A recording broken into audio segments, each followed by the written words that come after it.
It was one of those late summer nights where everything feels just slightly off, like the air's a bit too still, the moon's a bit too low, and the silence between the cicadas stretches just a second too long.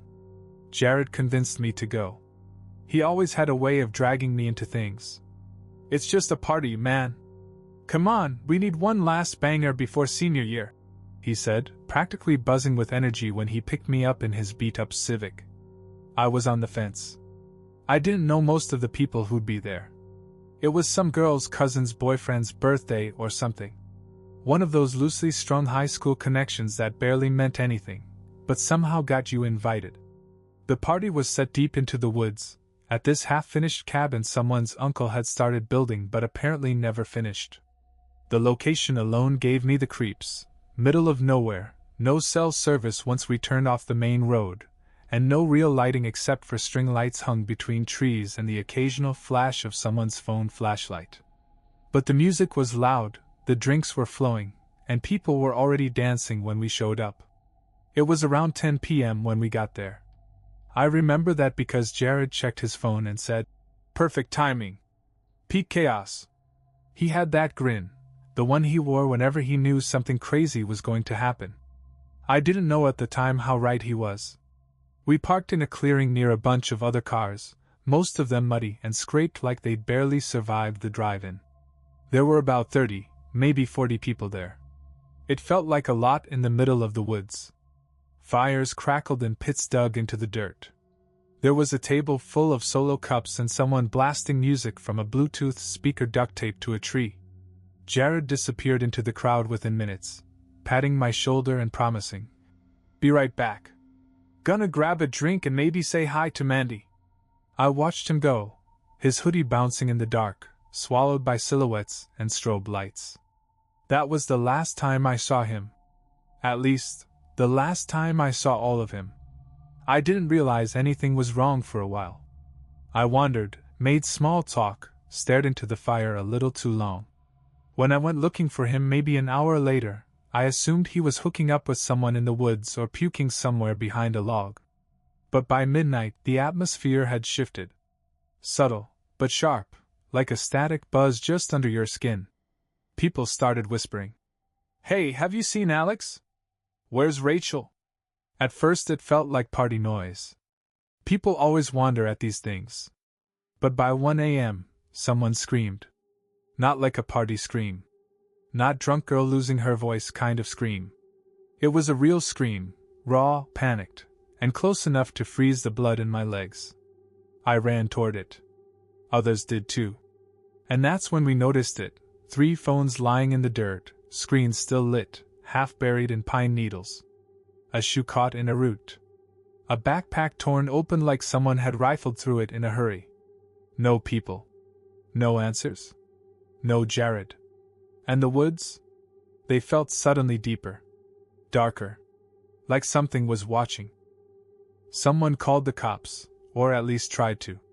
Most of us didn't have any signal out there, and the few who did couldn't get a call through without it dropping. You'd see these small groups of people wandering around, phones raised like they were holding crucifixes against the darkness, hoping for just one bar to show up. It was almost pathetic. Desperate. I kept telling myself Jared was just off somewhere, drunk and passed out, maybe even messing with me. He liked doing that, making things more intense than they needed to be. Maybe he'd heard people were disappearing and thought it would be hilarious to play along. I tried to believe that. I needed to believe that. But around 2 a.m., things shifted again. 2 more kids vanished. 1 minute they were dancing by the fire, and the next, gone. No one saw them leave. No one heard anything. It was like they'd been erased. Panic started to bloom. Not loud panic, not yet, but that hushed, brittle kind of fear where no one wants to admit they're scared, so they talk faster and laugh louder, like if they pretend hard enough, reality won't catch up.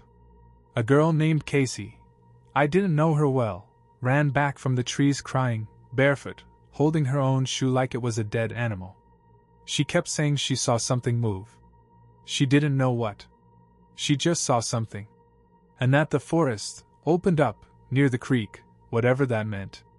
I started looking harder for Jared. calling his name, walking deeper into the woods than I felt safe doing. Every twig snap felt like a gunshot. Every owl call made me flinch. The woods seemed to eat light. My flashlight barely pushed 10 feet ahead of me, and everything outside that cone felt alive. I found a hoodie that looked like his. Same navy blue, same patch on the sleeve. It was snagged on a low branch, arms limp, like it had been yanked off in a hurry. I felt bile rise in my throat. Still, I told myself it wasn't his. Couldn't be. Probably just another party kid's. Probably. The cops finally showed up a little after 3 a.m. You'd think their presence would help. That people would feel safer, steadier. But it had the opposite effect. The forest somehow got quieter. Like even the animals were waiting to see what would happen next. The first thing the officers did was try to gather everyone up. But people were scattered. Some were too drunk to respond. Some were wandering off in pairs, trying to find missing friends. And some were just gone. One of the officers asked me if I'd seen Jared. I told him yes. I described what he was wearing when I last saw him. The cop nodded, jotted something down. But his eyes said something else. Not panic, exactly. Pity. That was the worst part. I asked him if they'd found anything. He hesitated. Said they were investigating the perimeter. Whatever that meant. I asked if anyone they'd found had made it back to the road. He didn't answer. Just looked toward the trees. Like he was listening for something. By dawn, the party was over in every way that mattered. Most of the music gear had been shut off. The fire pits burned down to glowing husks. Everyone was either huddled together in silence or pacing like caged animals. The kind of tension where no one wants to sit still because stillness feels too close to helplessness. The cops, 3 local deputies and 1 state trooper, tried to organize a search. Not officially, not yet. They were waiting for more backup. But they knew people were missing. Enough parents were calling in by then. Enough names had been repeated in panicked whispers: Rachel, Tyler, Casey's friend Naomi, Jared. They formed what they called a soft line, a row of volunteers and officers walking slowly into the forest, spaced 10 feet apart. I joined them. I couldn't not join. Sitting back by the car felt like giving up. The woods were different now. Same trees, same trails, but it felt like something had settled into them overnight. Something heavy and waiting. The air smelled off, mossy and wet, like rot hidden under leaves. Every so often someone would call out a name, and the echo that came back sounded too thin, like the forest was swallowing it whole. About an hour in, someone ahead of me stopped and pointed. It was a phone. Lying face up on a patch of moss. Still on. The screen flickered with a low battery warning, but the last text was visible. "Where are you?" No response. The cop next to me bent down and picked it up using a glove. "This one's Rachel's," he muttered, reading the lock screen. 10 minutes later, someone else found a shoe. Then a jacket. Then a half-empty bottle of vodka with a sticker that read, "Happy 18th, Nate." Someone screamed again when they found a pair of glasses snapped in half, the lenses cracked like spiderwebs. But no bodies. No blood. No signs of struggle. Just leftovers. Like they'd been dropped mid-step. The deeper we went, the more it felt wrong. Pads looped when they shouldn't. The same moss-covered stump showed up twice, even though we hadn't turned. A couple of kids started arguing about whether they'd passed a particular tree before. One girl insisted the woods were rewiring themselves. People started breaking off. Some walked back to the cabin. Some just drifted. I stayed. I needed to keep going. I kept thinking about Jared's voice, the way he laughed when he was drunk, loud and uncontrollable, like he didn't care who heard him. I would have given anything to hear that laugh again. Instead, I heard something else. It was faint, like a whisper caught between leaves. Too rhythmic to be wind, too soft to be footsteps. Just this strange, almost wet rustling, like someone dragging something heavy through damp underbrush. The guy next to me, I think his name was Connor, stopped walking. He looked pale, eyes locked on the trees ahead. Did you hear that? He asked. I nodded. We stood still, holding our breath. Then the sound stopped. The woods went still again. Utterly silent. No birds, no bugs, not even the wind. I opened my mouth to call for Jared again, but my voice died in my throat. Because just beyond the trees, barely visible between two trunks, I saw something. Not a person. Not quite. Just movement. Something shifting upright. Slowly. Then still. Connor saw it too. We didn't speak. We just turned and walked back. Not ran, we couldn't run. Running would have meant we believed it was real. And neither of us wanted to believe that. Back at the cabin, the energy had changed.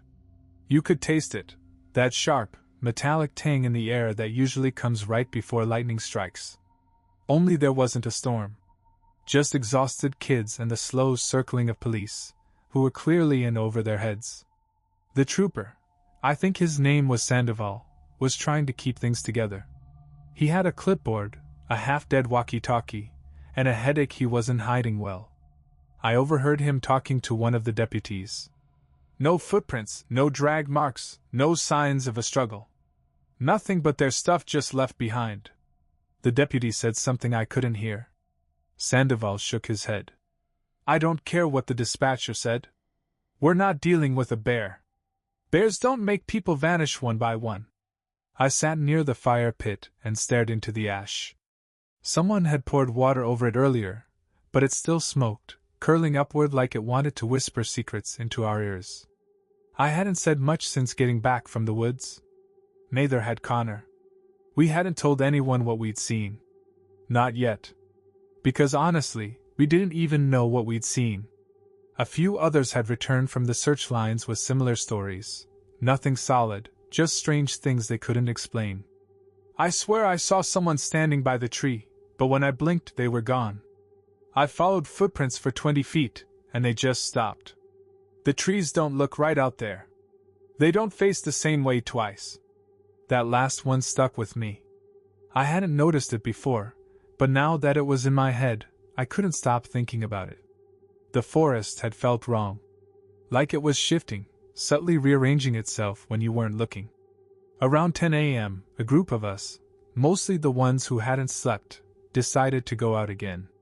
We weren't even sure why. Maybe it was guilt. Maybe we just didn't want to sit around anymore. Maybe we were stupid.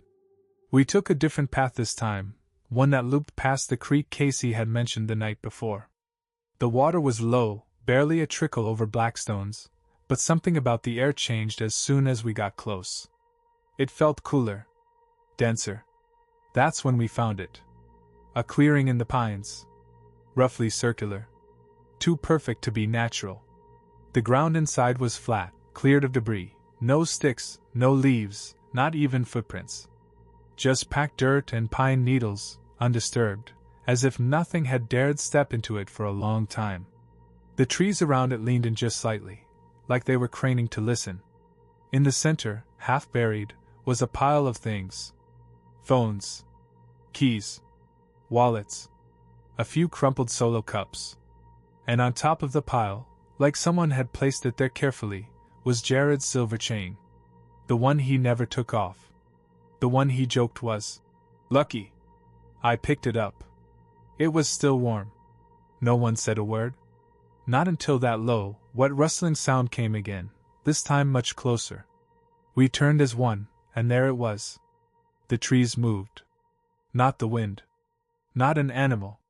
The trees themselves, just outside the circle, seemed to breathe. Like something in them was shifting. And we were being watched. We didn't run. I don't know why. We should have. Every nerve in my body screamed to move, to leave, to put as much distance as possible between us and that circle, those breathing trees, that awful, watchful silence. But we didn't. Instead, I knelt down, still holding Jared's chain, and scanned the pile again. I don't know what I was looking for. Some sign he was okay? Some clue that he wasn't just another name whispered in past tense? That's when I saw it. A phone. Not mine. Not his. It was half hidden under a hoodie, dirty, cracked screen, but somehow still on. The home screen was lit up. The wallpaper was a selfie, a group of kids, arms around each other, smiling. But I recognized none of them. Not a single face. There were 5 of them, all teenagers, all grinning under the same string lights we'd had at the party. But these weren't our people. They weren't at our party. Yet the background, it was unmistakably that unfinished cabin. Same clearing. Same trees. Same lights. And at the bottom of the screen, the date glowed faintly. August 17th, 2003. That didn't make sense. That was over 20 years ago. I unlocked it. There was no password. The interface was weird, old, glitchy. But I got into the gallery. Dozens of pictures. More parties. More faces I didn't know. And slowly, fewer faces in each photo. By the end, it was just one kid. Alone. Staring dead-on into the camera. Eyes wide. Face pale with dirt smudged across his forehead like war paint. And behind him, blurry but unmistakable, were the same trees. Leaning in. Always watching. Then the screen flickered, and a new photo appeared. One I hadn't clicked. It was us. Taken from a distance. In the clearing. Right then. Right now. The others around me saw it too. One of the girls gasped and backed away. Connor dropped the stick he was holding like it burned him. There was a collective lurch in our guts, like gravity had tilted the wrong way. The photos showed us huddled together around the pile. My hand was stretched out, holding the chain. The girl to my right had her mouth open midward. But none of us had taken it. And the angle was behind us. We spun around at once. Nothing there. Just woods. Dense. Silent. Indifferent. But I swear, in that second before I blinked, I saw something retreat behind the tree line. Not running. Just gliding backward. Slowly. Silently. As if it had been standing right behind us the whole time. That's when it clicked. The disappearances? The weirdness? The fact that no one had seen anyone taken? We'd been looking at it wrong. It wasn't taking people. It was replacing them. We bolted. Whatever calm we'd been faking shattered like glass. That kind of terror, the kind that hits bone deep, doesn't wait for logic. It just moves you. We didn't stop until we broke through the tree line back near the cabin, lungs heaving, legs burning. I still had Jared's chain clutched in my fist so tight it left angry indents in my skin. The girl who'd gasped earlier, Sarah, I think her name was sobbing quietly, repeating, "We weren't alone. We weren't alone. We weren't alone." When we got back, the cabin looked different. People were standing around in small clumps, not talking, not doing much of anything. Just watching. Staring. At first, I thought maybe something else had happened. Maybe the cops had found someone. Maybe another kid had gone missing. But then I saw him. Standing by the smoldering fire pit. Jared. Same hoodie. Same shaggy hair. Same lazy slouch. He was talking to 2 other people, laughing even. He looked fine. Like he hadn't vanished into the woods 12 hours ago. Like he hadn't missed anything. My heart stopped. I stumbled forward, half shouting his name. "Jared!" He looked up. Smiled. "Dude, there you are," he said. "Where'd you go last night?" I just stared. He looked exactly like Jared. Voice, posture, face, all of it. But something was wrong. It wasn't even big stuff. Just tiny, subtle things. His smile didn't reach his eyes. He blinked too slowly. He stood a little too still, like someone acting out what, relaxed, looks like. I stepped closer. "Where the hell were you?" He shrugged. "Just took a walk. Cleared my head." "What's the big deal?" "A walk? For how long?" Jared's face twitched, like a glitch skipping a frame. He opened his mouth to answer, but nothing came out. Then, too casually, he turned and walked away. I followed. I couldn't stop myself. He blended into the crowd again, if you could call it that. Half the people here looked off. Like copies of people I recognized, only slightly dulled. Like someone had printed their memories from a fading photograph. Sarah caught up with me. "Do you see them?" she whispered. "They're not right. They're—" She stopped. Her eyes widened. I turned to look. 3 more kids were walking in from the woods. Mud on their jeans. Scratches on their arms. But their faces. Wrong. Like mannequins mimicking expressions they didn't quite understand. One of the cops, Deputy Mercer, I think, saw them too. He went pale. Slowly stepped forward and asked, "Where have you kids been?" One of the newcomers looked at him, cocked his head, and said, "We were never gone." Then he smiled. Not like someone happy to be found, but like someone who knew something the rest of us didn't. I didn't know what to do, none of us did. You could feel the fears shifting in the group, like a ripple under skin. It was unspoken, but we all knew something was wrong. These weren't just kids who got lost and found their way back. No one said it out loud, but every glance, every inch of space people gave them, said it anyway. They weren't ours anymore. Jared, or whatever was wearing Jared, kept smiling at me like nothing was wrong. He even laughed, reached out, and gave me that stupid shoulder punch he always used to do. "Dude, you look like you've seen a ghost." His hand hit my arm and I flinched, not because it hurt. Because it was cold. Not just cold. Dead cold. Like he'd been standing in a freezer all night. Like whatever warmth had once lived inside him had been sucked out and replaced with something else. Something borrowed. I pulled away. His smile didn't fade. Just held, like it had been painted on. The cops were watching too. They didn't say it, they couldn't, but you could see it in their posture. One had his hand on his holster. Another kept glancing at the forest, as if he expected more to come crawling out. And he was right. Because within the next half hour, more kids returned. One by one.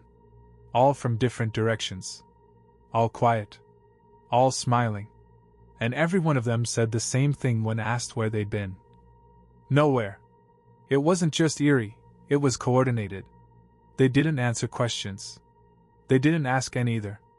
They just mingled. Walked among us like they belong.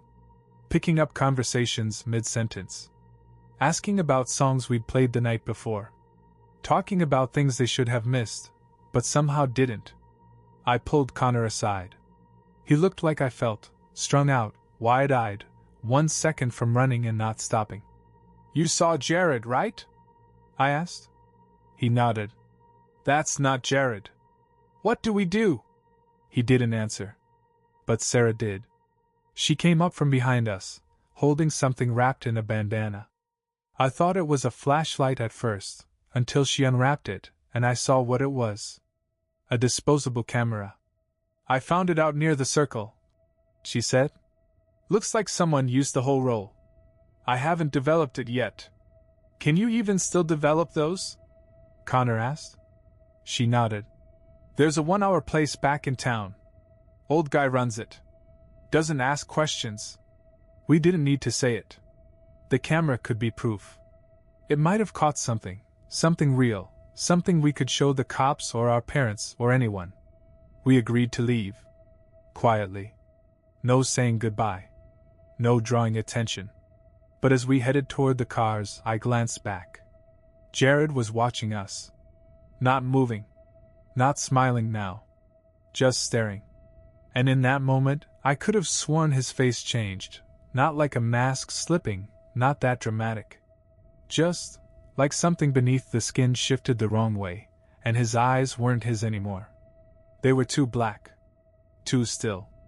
Like twin windows into something hollow. We drove in silence. Sarah had the camera in her lap like it was made of glass. Like one wrong bump and it would shatter, taking whatever it captured with it. I kept looking in the side mirror, expecting to see someone, or something, following us. But the road stayed empty. Too empty. Even in daylight, the woods didn't feel safe. The development place was this weird little shop wedged between a laundromat and a vape store, half its sign burned out so it just read, "Photo and Thing." The bell over the door jingled like it had asthma. Inside, it smelled like dust and something faintly chemical. The guy at the counter looked like he'd been frozen in 1986. White beard, yellowed glasses, flannel shirt buttoned to the top. When he saw the camera, he gave a low whistle. "Haven't seen one of these in a while." Sarah handed it over, didn't say much. "None of us did." The guy shrugged, popped the film out, and said, "Come back in an hour." So we waited. In a parking lot. In the sun. Pretending the world still made sense. We didn't talk about Jared. Or the others. Or what we thought we were actually going to see in those photos. I think we were all just hoping that maybe, it would turn out to be nothing. Some weird coincidence. Some glitch in perception. We wanted to be wrong. When we went back in, the old guy was behind the counter, photos in a manila envelope. He handed them to Sarah with a strange look, like he wanted to ask something but decided not to. We opened the envelope outside. And the first few shots were normal. Party stuff. Blurry kids dancing. Fire pits. Solo cups. At first, it was almost disappointing, just typical teen party chaos. But then the faces started disappearing. One photo showed 10 kids dancing. In the next, taken maybe minutes later, 2 of them were gone. Their friends hadn't moved. No one reacted. Just gone. By the 5th photo, 4 more had vanished. No panic. No shift in the crowd. Just empty space where people should have been. Then we hit the photo taken at the circle. It was from above. Aerial. Like a drone shot, except no one had a drone. We were standing around the pile of belongings. Frozen. Looking up. Except we hadn't been looking up. I remember that moment. I was looking down, at the chain. Sarah was looking at the phone.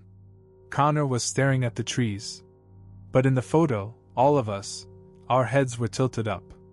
Eyes wide. Faces pale. And our mouths were open. Not like we were shouting. Like we were screaming. And above us, in the trees, something hung. Dark. Twisted. Rooted but alive. A shape that wasn't a shape. Like a shadow pretending to be a body. Dozens of long, thin arms or roots stretching downward. Toward us. The last photo was black. Except for one small shape in the center. A face.